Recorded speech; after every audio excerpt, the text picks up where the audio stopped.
जय श्रीकृष्ण दर्शन. आज आपण 42, 43 आणि 44 श्लोक पाहत आहोत. श्लोक 42.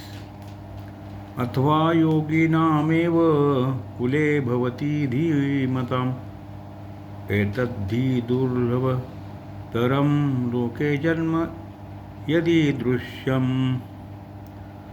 अथवा वैराग्यवान योगभ्रष्ट, धीमताम ज्ञानवान, योगिनाम योग्यांच्या, कुले एव कुळातच, भवती जन्म घेतो, सदृश्यम अशा प्रकारचा, यत जो, एतत् हा, जन्म आहे तो, लोके संसारात, ही निसंशय, दुर्लभतरम फारच दुर्लभ आहे. अथवा वैराग्यवान योगभ्रष्ट ज्ञानवान योग्यांच्या कुळातच जन्म घेतो, अथवा अशा प्रकारचा जो हा जन्म आहे तो संसारात निसंशय फारच दुर्लभ आहे. श्लोक 43. ततं बुद्धिसंयोगं लभते पौर्हदेहिकं यतते च भूतो भूया संसिद्धो कुरुनंदन.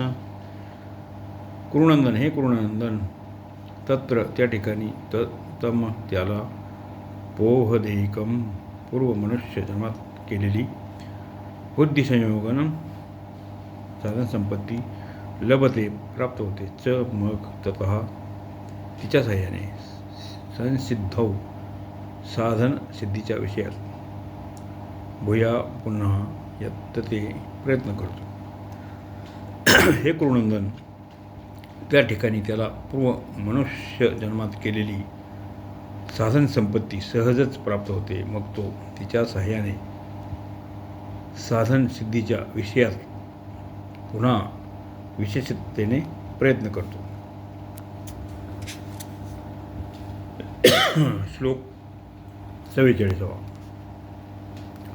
पूर्वाभ्यासेन तेनैव रिधेते ह्यवशोऽपि सः जिज्ञासुरपि योगस्य शब्दब्रह्मति वर्तते. सहा तो, अवशाः परवश होऊन, अपि देखील, तेन त्या, पूर्वाभ्यासेन पूर्वी मनुष्य जन्मात एव केलेल्या अभ्यासाच्या कारणानेच, ह्रियते परमात्म्याकडे आकर्षिला जातो, ही कारण, योगस्य योगाचा, जिज्ञासुहा जिज्ञासी, अपि सुद्धा, शब्दब्रह्म वेदात सांगितलेल्या सकामकर्मांचे, अतिवर्तते अतिक्रमण करतो. तो श्रीमंताचे घरी जन्म घेणारा योगभ्रष्ट मनुष्य भोगांना परवश होऊन देखील त्या पूर्वी मनुष्य जन्मात केलेल्या अभ्यासाच्या साधनेच्या कारणानेच परमात्म्याकडे आकर्षिला जातो, कारण योगाचा, समतेचा, जिज्ञासू आणि सुद्धा वेदांत सांगितलेल्या सकाम कर्मांचे अतिक्रमण करतो. अशा प्रकारे 44 श्लोकाचा अर्थ इथे संपत आहे. जय श्रीकृष्ण.